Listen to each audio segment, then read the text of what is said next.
నమస్తే, welcome to Abhinav Bharat.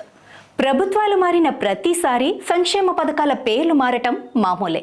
అధికారంలో ఉన్న వారి పేర్లు పెట్టుకోవటం లేదా వారి పార్టీకి సంబంధించిన వ్యక్తుల పేర్లు పెట్టడంతో రూలింగ్ పార్టీ మారగానే పేర్లు మార్చడం అలవాటుగా మారిపోయింది.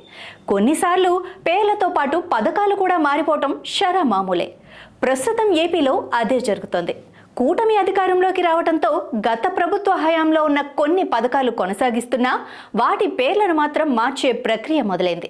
ఇప్పటికే జగనన్న అమ్మఒడి పథకానికి తల్లికి వందనం అనే పేరు పెట్టగా తాజాగా మరికొన్ని పథకాల పేర్లు మారుస్తున్నట్లు ప్రభుత్వం ప్రకటించింది.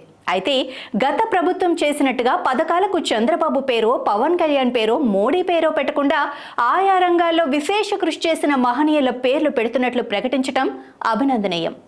జగనన్న విద్యా కానుకకు డాక్టర్ సర్వేపల్లి రాధాకృష్ణన్ విద్యార్థి మిత్రగా, జగనన్న గోరుముద్దకు డొక్కా సీతమ్మ పేరును, జగనన్న ఆణిముత్యాల స్థానంలో missile man doctor APJ Abdul Kalam ప్రతిభా పురస్కారాలు అని నామకరణం చేస్తున్నట్లు మంత్రి లోకేష్ తెలిపారు.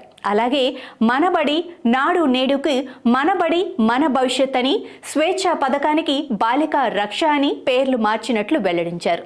ప్రభుత్వ పథకాలకు ఈ విధంగా మహానుభావుల పేర్లు పెట్టడం చాలా సంతోషకరమని డిప్యూటీ సీఎం పవన్ కళ్యాణ్ అభినందించారు. మరోవైపు ముఖ్యమంత్రి చంద్రబాబు కూడా లోకేష్ను అభినందించారు. రాజకీయ కోణంలో కాకుండా ఒక గొప్ప సామాజిక స్ఫూర్తిని, చైతన్యాన్ని పెంపొందించే గొప్ప గొప్ప వ్యక్తుల పేర్లను ప్రభుత్వ పథకాలకు పెట్టడం నిజంగానే అభినందనీయం.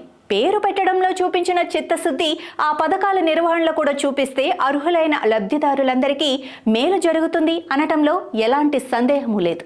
నాయకులారా, మీ పనితనం మీ అధినాయకులకు తెలియజేయాలనుకుంటున్నారు. ప్రజలారా, మీ సమస్యలను మీ నాయకులకు తెలియజేయాలనుకుంటున్నారు. ప్రజా సమస్యల పరిష్కార వేదిక మీ అభినవ్ భారత్.